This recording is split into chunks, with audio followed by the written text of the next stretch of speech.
Hello YouTube! So 2 more days until Chisa's release, and today we are going to talk about her place in the meta.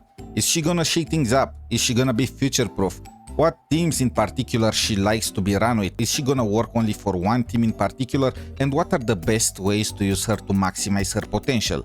Without further ado, let's just get started. So what exactly makes Chisa stand out? Well, she's a Havoc sub-DPS healer slash shielder, similar with the way Cantarella works and Brent work. She uses the new 𝗶𝗵𝗵𝗵𝗵 mechanic, but more importantly, she can increase the maximum amount of debuff stacks on enemies by 3. And by debuffs, I'm of course talking about the element-specific effects announced with Rinascita, like Spectrofrizzle, Aero Erosion, and all the rest. Kuro announced that they are gonna be revamping most of them, with the exception of Spectrofrizzle and Aero Erosion, because I guess they already released characters with those debuffs and they did not want to face a lawsuit, I guess. For Aero Erosion and the 𝗶𝗵𝗵𝗵𝗵, they can stack up to a maximum of 3, and she pretty much doubles the amount of stacks on enemies. For 𝗶𝗵𝗵𝗵𝗵, that means more defense shred, and for Aero Erosion it means more damage. In case you did not know, Aero Erosion scales exponentially, not linearly, so the more stacks they have, the damage increases a lot, and I mean a lot. And of course, this is gonna work wonders for 𝗏𝗏𝗏𝗏, who wants enemies to have up to 6 stacks. Of course, Aero Rover can do the same thing, but he is only gonna work for Aero Erosion, and with the new region, I expect him to get a new element, and I don't know if you really want to risk having him tied to this team when that happens. For Spectrofrizzle and for Electroflare, she's gonna increase their damage. In Spectrofrizzle's case by 30%, we do not know yet for sure for Electroflare, because well, it works in a pretty weird way and we don't have yet the numbers. However, as far as Spectrofrizzle goes, it's not that big of a deal because the debuff does not deal that much damage to begin with. However, damage is damage and you'll get it for free, so why not? And regarding the last 2 debuffs, for a Fusion Burst, it depends again. Just what damage increase we are looking at. Is it a linear increase like in the case of Spectrofrizzle? If it is, then increasing the stacks is not really gonna do anything because the explosion happens at 13 stacks, so more damage but also more time in order to trigger it. If it is an exponential increase like in the case of Aero Erosion, then this is gonna be another big buff for this debuff. And lastly, 𝗖𝗍𝗆𝗆𝗏. This is, I think, the only debuff Chisa does not really work well with, because you'll want to trigger the freeze as fast and as many times as possible, you know, and increasing the amount of stacks this happens at from 10 to 13 is not something you'll want, even if you get a damage increase.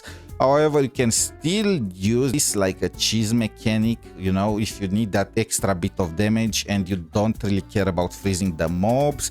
I guess that's gonna be in Tower of Adversity. For hologram bosses, I would always want the freeze, then you can always put Chisa. So you see, she is very general. Her debuff too, it simply decreases defense. She also decreases defense. All teams like this. 𝗏𝗏𝗏𝗏 team that scales with HP likes it, 𝗏𝗏𝗏𝗏𝗏 team that scales with attack likes it, everyone simply freaking likes it. So she's a general character that can apply debuffs, and this is important because Kuro is adding freaking debuffs to freaking Tower of Adversity.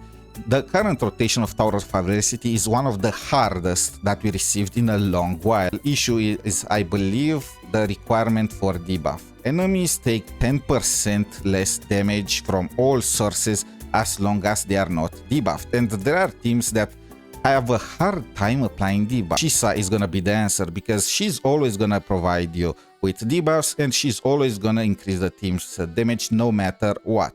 And speaking of teams, at number 1 and what's gonna be the strongest possible team for Chisa is gonna be her with 𝗏𝗏𝗏𝗏𝗏 and Chiakona. This team is gonna be absolutely insane. 𝗏𝗏𝗏𝗏𝗏 buffs the damage everyone in the team deals against enemies with debuffs, and Chisa is gonna also provide her own damage to the team. Aero Rover before, well, he barely had it. You needed to build him particularly in order to deal damage, and even then the healing set would be better on him, even though 𝗏𝗏𝗏𝗏𝗏 does not like attack percent increases. You get a drift. And this team is gonna be the strongest team in the game, at least in Tower of Adversity. Not sure exactly how it's gonna perform in Whimpering Waste. Debuffs are quite bad in that category. And also you have to remember, for those of you that don't have 𝗏𝗏𝗏𝗏 or don't have 𝗏𝗏𝗏𝗏, there is quite the chance of them rerunning in 3.0. Kuro did that with 𝗖𝗍𝗍. They rerun her in 2.0 because she is the magistrate of Huanglong.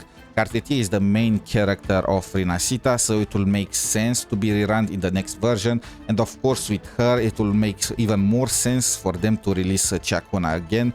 So that's something to keep in mind.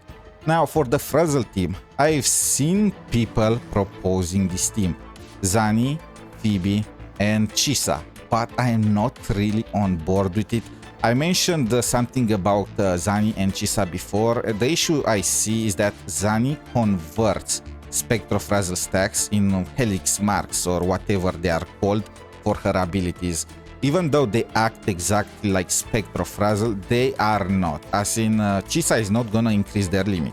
Unfortunately, we don't have a better option as a Spectro DPS. You could use 𝗖𝗍𝗍𝗍𝗏, and like this the Spectrofrazzle stacks will not get consumed, but there is no coordinated attack on the team whatsoever, so yeah, you'll have to cope with this until we have more options. And at number 3 we have the usual suspects. Why is it always you two? This team actually has some very nice synergy. Chisa has some shielding in her kit, not much but enough to benefit Yuno to trigger her buff, and Augusta's outro increases damage for those that forgot.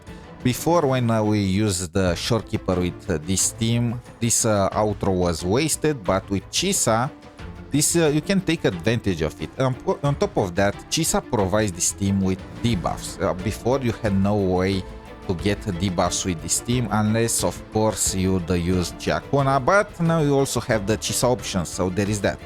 And at number 4 we have the even more usual suspects. I swear I'm using this combo for every new character. It's insane just how good those two are. Nothing much to say. All Havoc team. Prolova is buffing Chisa, and Chisa provides defense shred for the entire team. And unlike the Augusta and the Yuno team from before, this team really had no way to get access to debuffs before. I mean, what would you use?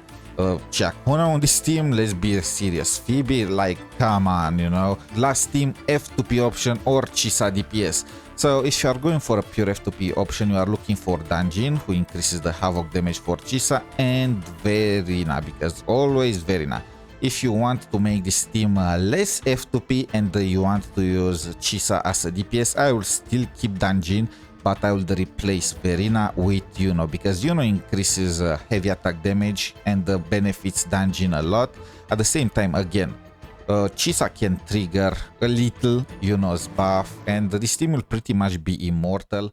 These are the teams that I personally recommend, and I'm gonna try with her release. Please let me know down below if you have any other ideas. What is your opinion so far about Chisa? Do you plan to pull for her?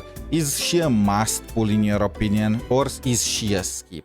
Again, down below, comment, subscribe, like, all that pizzazz. Until next time, have a wonderful day. Good luck with your pulls. See you on the Chisa banner, and bye for now.